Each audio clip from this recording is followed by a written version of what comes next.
Fat loss జర్నీలో చాలా important topic వచ్చేసరికి క్యాలరీ డెఫిసిట్. సో అసలు క్యాలరీస్ అంటే ఏంటి, క్యాలరీ డెఫిసిట్ అంటే ఏంటి, దాన్ని ఎలా క్రియేట్ చేయాలనేది ఈ వీడియోలో చూసేద్దాం రండి. హలో గాయస్, నమస్తే అందరికి. This is Venkatesh and welcome to my YouTube channel. So ఇవాళ టాపిక్ వచ్చేసరికి calorie deficit. So first of all calorie అంటే ఏంటి? సింపుల్గా చెప్పాలంటే క్యాలరీ అంటే ఏం లేదు, ఎనర్జీ. మీరు ఎప్పుడైతే ఒక వర్క్ చేస్తారో దానికి కావాల్సినంత ఎనర్జీ మీ బాడీ సప్లై చేస్తుంది. దాన్నే మనం క్యాలరీస్లో కొలుస్తాం. అలానే మీరు ఎప్పుడైతే ఫుడ్ని కన్జ్యూమ్ చేస్తారో ఆ ఫుడ్ తాలూకా మీకు ఎంత ఎనర్జీ వస్తుంది అనే దాన్ని కూడా క్యాలరీస్ రూపంలోనే మనం కన్సిడర్ చేస్తాం. ఇక్కడ ఒక సెల్ ఫోన్ అనగానే దాని యొక్క కాంపోనెంట్స్ ఎలాగైతే ఉంటాయో, కెమెరా, ప్రాసెసర్, బ్యాటరీ, అలాగే ఫుడ్ అనగానే ఆ ఫుడ్లో కూడా ప్రోటీన్ ఉంటుంది, కార్బోహైడ్రేట్స్ ఉంటాయి, ఫ్యాట్స్ ఉంటాయి, అలానే విటమిన్స్ అండ్ మినరల్స్ ఉంటాయి. ఈ విటమిన్స్ అండ్ మినరల్స్ని మనం మైక్రోస్ అంటాం, ఎందుకంటే అవి చాలా తక్కువ క్వాంటిటీలో ఉంటాయి అన్నమాట. ఎంత తక్కువ క్వాంటిటీ అంటే మిల్లీగ్రామ్స్, మైక్రోగ్రామ్స్లో ఉంటాయి కొన్ని. అయితే మిగతా వచ్చేసరికి ప్రోటీన్ కానీ, ఫ్యాట్స్ కానీ, కార్బోహైడ్రేట్స్ కానీ గ్రామ్స్లో కొలుస్తాం. సో 1 గ్రామ్ ఆఫ్ ప్రోటీన్ తీసుకుంటే మీకు 4 క్యాలరీస్ వస్తుంది. అలానే 1 గ్రామ్ ఆఫ్ కార్బోహైడ్రేట్స్ తీసుకున్నా కూడా మీకు 4 క్యాలరీస్ వస్తుంది. కానీ 1 గ్రామ్ ఆఫ్ ఫ్యాట్ తీసుకుంటే మాత్రం మీకు 9 క్యాలరీస్ ఆఫ్ ఎనర్జీ అనేది వస్తుంది. మేము అనొచ్చు, బ్రో ఫ్యాట్ అంటున్నావు, దాన్ని మళ్ళీ ఎనర్జీ అని ఎందుకు అంటున్నావు అని. సో మీట్లో ఏది కన్జ్యూమ్ చేసినా సరే అది ఎనర్జీ కిందే మీ బాడీ తీసుకుంటుంది. కాకపోతే ఎప్పుడైతే ఎక్సెస్ అమౌంట్ ఆఫ్ ఎనర్జీ అనేది మీ బాడీ తీసుకుంటుందో, మీ బాడీ యూజ్ చేసుకోలేనంత ఎనర్జీ మీరు ఎప్పుడైతే కన్జ్యూమ్ చేస్తారో ఆ ఎనర్జీ దేని నుంచి వచ్చినా సరే అది ఫ్యాట్ కిందకి వెళ్ళిపోతుంది. క్యాలరీ ఎక్స్పెండిచర్ అంటే ఏం లేదు, మనం అనుకుంటాం మన బాడీ ఎక్కువ క్యాలరీస్ రన్నింగ్ చేయడం వల్ల, వాకింగ్ చేయడం వల్ల, స్కిప్పింగ్ చేయడం వల్ల బర్న్ చేస్తుంది అనుకుంటాం. కానీ మన డేలో వచ్చేసరికి మనం తిన్న ఫుడ్ దాదాపు 90% ఆఫ్ ద ఫుడ్ వల్ల వచ్చిన క్యాలరీస్ అన్నీ మన బాడీ దాని యొక్క ఇంటర్నల్ ప్రాసెస్ కోసమే ఉపయోగించుకుంటుంది. ఎలాంటిదంటే రెస్పిరేషన్ కోసం, బ్రీతింగ్ కోసం, రెండు ఒకటే కదా అంతలే, రెస్పిరేషన్ కోసం, డైజెషన్ కోసం, అలానే బ్లడ్ని పంప్ చేయడానికి. సో దాని యొక్క ప్రాసెస్ కోసం మన బాడీ అనేది ఆ క్యాలరీస్ని యూస్ చేసుకుంటుంది. So maximum 80 to 90% of the calories మన ఫుడ్ నుంచి కన్జ్యూమ్ చేసేవి మన బాడీనే వాటిని యూస్ చేసుకుంటుంది. కానీ మిగతావి మాత్రమే మనం డైలీ యాక్టివిటీ కింద వాడతాం. అసలు మీ బాడీలో ఫ్యాట్ ఎందుకు ఉంది, ఎందుకు మీ ఫుడ్ వల్ల మీకు ఫ్యాట్ వస్తుందంటే, మీరు ఏదైతే క్యాలరీస్ ఆఫ్ ఫుడ్ తింటున్నారో అది మీరు యూజ్ చేసుకునే క్యాలరీస్ కంటే చాలా ఎక్కువ అనమాట. అంటే మీ క్యాలరీ ఎక్స్పెండిచర్ కంటే మీరు ఓవర్గా క్యాలరీస్ అనేవి కన్జ్యూమ్ చేస్తున్నారు. మీ క్యాలరీ ఎక్స్పెండిచర్ ఎంత అయితే మీ క్యాలరీ ఇంటేక్ వచ్చేసరికి ఎంత ఉందన్నమాట. సో ఈ ఇంబ్యాలెన్స్ వల్లే మీకు ఎక్స్ట్రాగా ఉన్న క్యాలరీస్ అనేవి మీ బాడీలోకి ఫ్యాట్ కిందకి వెళ్ళిపోతున్నాయి. సో ఈ ముక్క చెప్పగానే మీరు అంటారు కొంచెం మంది, బ్రో నేను తక్కువగానే తింటాను అయినా కూడా నాకు ఫ్యాట్ వస్తుంది, ఎందుకు ఫ్యాట్ లాస్ అవ్వట్లేదు ఎందుకు అంటే, ద మెయిన్ రీజన్ వచ్చేసరికి so simple, high calorie dense foods అనమాట. హై క్యాలరీ డెన్స్ ఫుడ్స్ అంటే చూడటానికి తక్కువ క్వాంటిటీలో కనపడినా కానీ దానిలో ఎక్కువ క్యాలరీస్ ఉంటాయి. సో ఇలాంటి ఫుడ్స్ తినడం వల్ల మీరు ఏంటంటే, మీరు తక్కువ తింటున్నానే మీరు అనుకుంటారు, తక్కువే తింటారు యాక్చువల్గా అయితే. కాకపోతే దానివల్ల మీకు ఆకలి తీరదు, అలాగే మీ వెయిట్ కూడా తగ్గదు. ఎందుకంటే పేరుకి కంటి చూపుకి అది చిన్నదే కావచ్చు, కానీ మీ బాడీ దృష్టిలో అది మాత్రం చాలా పెద్ద ఫుడ్డే. సో ఇలాంటి ఫుడ్స్కి ఎగ్జాంపుల్స్ వచ్చేసరికి ఫస్ట్ ఆఫ్ ఆల్ లిక్విడ్ రూపంలో ఎలాంటి జ్యూసెస్ అయినా సరే, అది కూల్ డ్రింక్స్ అయినా కానీ, లేదంటే మీ బయట తాగే ఫ్రూట్ జ్యూసెస్ అయినా సరే, వీటన్నిటిలో కూడా క్యాలరీస్ అనేవి చాలా ఎక్కువగా ఉంటాయి. మీరు అనొచ్చు, బయట జ్యూసెస్లో ఎందుకు బ్రో ఎక్కువ అంటే, జ్యూస్ అంటే ఓన్లీ ఆ ఐటెం మటుకే ఉండాలి, ఆ ఫ్రూట్ కానీ ఆ వెజిటేబుల్ కానీ ఉండాలి. కానీ బయట వచ్చేసరికి మనకి స్పూన్స్ ఆఫ్ షుగర్ వేసేస్తారు అనమాట. చాలా షుగర్ వేసేస్తారు. ఎంత షుగర్ అంటే డైలీ ఇంటేక్ అంటే ఎక్కువ షుగర్ వేసేస్తారు వాళ్ళు. సో ఆ షుగర్ అనేది కూడా క్యాలరీస్ కిందకే చేంజ్ అవుతుంది.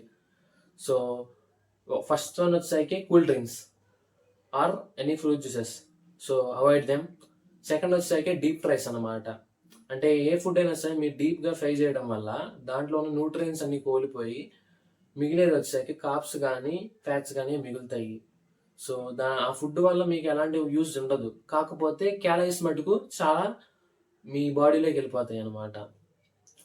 నెక్స్ట్ వచ్చేసరికి రిఫైన్డ్ ఫుడ్స్, స్వీట్ ఫుడ్స్ ఏవైతే మన బేకరీలో దొరికేవి, అలానే బయట రోడ్ సైడ్ ఉండే ఫుడ్స్ ఏవైతే ఉన్నాయో అవన్నీ కూడా ఇంతే. ఓవర్గా ప్రాసెస్ చేయడం వల్ల వాటిలో ఉండే న్యాచురల్ కాంపోనెంట్స్ అనేవి పోయి ఫ్యాట్స్ అండ్ కార్బోహైడ్రేట్స్ మాత్రం ఎక్కువగా మిగులుతాయి.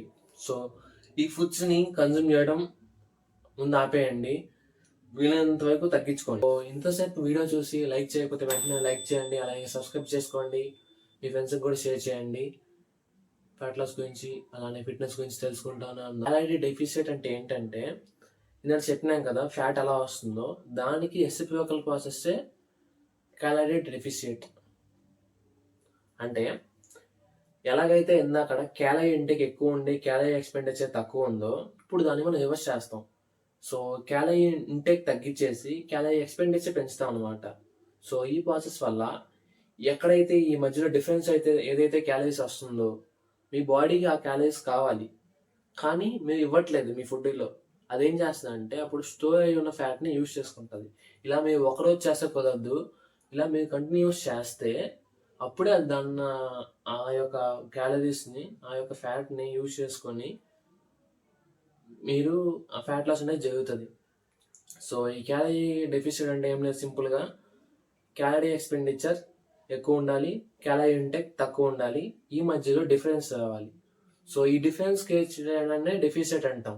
ఈ డిఫరెన్స్ని మేము 2 విధాలుగా చేయొచ్చు. ఒకటి ఫుడ్ తగ్గించడం, మీ ఎక్స్పెండిచర్ కంటే ఫుడ్ని తగ్గించడం, లేదంటే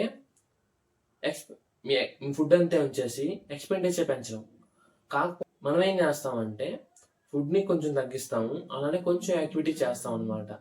సో ఈ 2 పనులు చేయడం వల్ల ఈ గ్యాప్ ఏదైతే వస్తుందో ఆ గ్యాప్లోనే మనకి ఫ్యాట్ లాస్ అనేది జరుగుతుంది. ఫుడ్లో చేయాల్సిన చేంజెస్ అంటే మనం తీసుకునే ఫుడ్లోనే ఫస్ట్ చిన్న చేంజెస్ చేయాల్సి వస్తుంది. ఏంటంటే ఫ్యాట్ అండ్ కార్బోహైడ్రేట్స్ ఎక్కువ ఉన్న ఫుడ్స్ తీసుకోకూడదు. అంటే ఏవైతే ఇందాక చెప్పానో కూల్ డ్రింక్స్ కానీ high density foods high calorie density foods అనమాట. కూల్ డ్రింక్స్ కానీ లేదంటే ఈ మైదాతో చేసినవి కానీ ఏవైతే ఓవర్గా ప్రాసెస్ చేసినవి, బేకరీ ఐటమ్స్, నూడిల్స్, ఇవి తగ్గించేసేయాలి, అది అవదమ్మా, బాగా తగ్గించాలి. సెకండ్ వచ్చేసరికేనేమో తినే దాంట్లోనే ప్రోటీన్ యాడ్ చేసుకోవాలి. ఎందుకంటే అది కూడా ఒక ఫుడ్ కాంపోనెంట్, మనకు కావాల్సిన న్యూట్రిషన్లో ఉండేదే. కానీ అది లేకపోవడం మూలాన దాని ప్లేస్లో ఈ కార్బోహైడ్రేట్స్ని కూడా మనం కన్జ్యూమ్ చేయడం వల్ల దాని యొక్క యూజ్ అనేది మనం లేకుండా పోతుంది. ప్రోటీన్ లేకపోవడం వల్ల చాలా మజిల్ అనేది మనకి లాస్ అవుతుంది అనమాట. మజిల్ మాస్ కూడా చాలా మనకి యూస్ఫుల్ అండ్ కావాలి. మీ ఫ్యూచర్లో తెలుస్తుంది మజిల్ మాస్ ఎందుకు కావాలో. సో ప్రోటీన్ ఫుడ్స్ వచ్చేసరికి వెజ్లో వచ్చేసరికేనేమో సోయా చంక్స్, లెగ్యూమ్ అంటే పెసలు, శనగలు, అలానే అలసందలు, ఇలాంటివి, బీన్స్, ఇలాంటి వాటిని లెగ్యూమ్ అంటాం. ఇవి కూడా హైగానే ఉంటాయి, కాకపోతే ఇందులో కార్బ్స్ కూడా ఉంటాయి. నెక్స్ట్ వచ్చేసరికి పన్నీరు, అలాగే టోఫు, ఇవన్నీ వెజ్ కిందకి వస్తాయి. అండ్ నాన్ వెజ్లో వచ్చేసరికి ఎగ్స్, చికెను, ఫిష్. సో మీ ఏ మీల్ తీసుకున్నా, మీల్ అంటే మేము ఒక పూట తినే ఆహారాన్ని మీల్ అంటారు.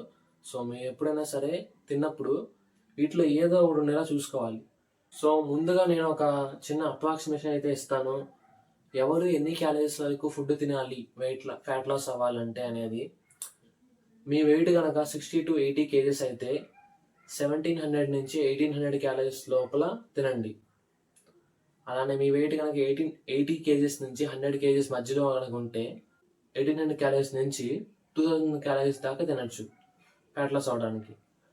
ఒకవేళ మీ వెయిట్ కనుక 100+ అయితే 2000 క్యాలరీస్ నుంచి 2300 క్యాలరీస్ ఈ రేంజ్లో తినడం వల్ల ఫ్యాట్ లాస్ అనేది అవుతారు. ఇవి వచ్చేసరికి మీ స్టార్టింగ్ అనమాట, అప్రాక్సిమేషన్స్. మీరు ఈ అప్రాక్సిమేషన్తో స్టార్ట్ చేసి తర్వాత మీ బాడీలో వచ్చే చేంజ్ బట్టి తగ్గించాలా లేదంటే పెంచాలా అనేది తెలుసుకుంటాం. సో ఫ్యాట్ లాస్ వచ్చేసరికి చాలా స్లో జర్నీ గైస్, ఎక్కువగా దాన్ని కాంప్లికేట్ చేసుకోవద్దు. బేసిక్కి స్టిక్ అయి ఉంటే ఖచ్చితంగా మీకు రిజల్ట్స్ అనేవి కనపడుతూనే ఉంటాయి. సో ఫైనల్ కంక్లూజన్ ఏంటంటే at the end of the day మీరు మీ క్యాలరీస్లో డెఫిసిట్ అనేది క్రియేట్ చేయాలి. ఏదో ఒక విధంగా మీరు ఎక్కువ వర్క్ అన్నా చేయాలి, తక్కువ ఫుడ్ అన్నా తీసుకోవాలి. అలానే మీరు తినే ఫుడ్డే బ్యాలెన్స్డ్ ఫుడ్ అయ్యి ఉండేలా చూసుకోవాలన్నమాట. అంటే బ్యాలెన్స్డ్ ఫుడ్ మీల్ని మీరు కన్జ్యూమ్ చేసుకోవాలి.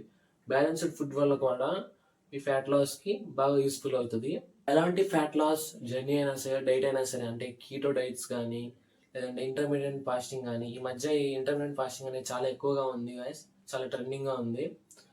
అది వచ్చేసరికి ఒక లిమిటెడ్ టైంలో ఫుడ్ కన్జ్యూమ్ చేయకుండా మిగిలిన టైంలో ఫుడ్ కన్జ్యూమ్ చేయడం. సో ఇందులో కూడా మీరు చూసుకున్నట్టయితే అక్కడ జరిగేది క్యాలరీ డెఫిసిట్ మాత్రమే. సో ఎంతకాలం అయితే క్యాలరీ డెఫిసిట్ అనేది జరుగుతూ ఉంటుందో ఆ ప్రాసెస్ మీకు యూస్ఫుల్గానే ఉంటుంది. కానీ ఒక లెవెల్ తర్వాత మీ క్యాలరీ డెఫిసిట్ అనేది మాయమవుతుంది. ఎందుకంటే మీ బాడీ అనేది ఈ క్యాలరీ ఎక్స్పెండిచర్ని, ఈ క్యాలరీ ఇంటేక్ని అడాప్ట్ చేసుకుంటుంది. సో మీ క్యాలరీ ఎక్స్పెండిచర్ అప్పుడు దాకా అంతలో కాస్త మళ్ళీ దిగిపోద్ది అనమాట. మీ ఇంటేక్కి సమానంగా దిగిపోద్ది. మీరు అప్పుడు ఏం చేయాలంటే ఇంకా తగ్గించాల్సి వస్తుంది. కాకపోతే అది హెల్దీ వేలో తగ్గించాలి. ఇది మీకు తెలియాల్సిన విషయం, తెలుసుకోవాల్సిన విషయం. సో దట్స్ ఇట్ గైస్, ఈ వీడియోకి ఇంతే. సో నెక్స్ట్ వీడియోలో కలుసుకుందాం. ఫ్యాట్ లాస్ గురించి, అలానే క్యాలరీస్ ఎలా కౌంట్ చేయాలనే దాని గురించి కూడా నేను చెప్తాను. సో పక్కన ఇన్స్టాగ్రామ్ ఇచ్చేస్తాను, చూసుకోండి. దాంట్లో కూడా ఫాలో అవ్వండి. దాంట్లో కూడా కొన్ని టిప్స్ అనేవి ఇస్తూ ఉంటాను రీల్స్తో. Bye bye, piece.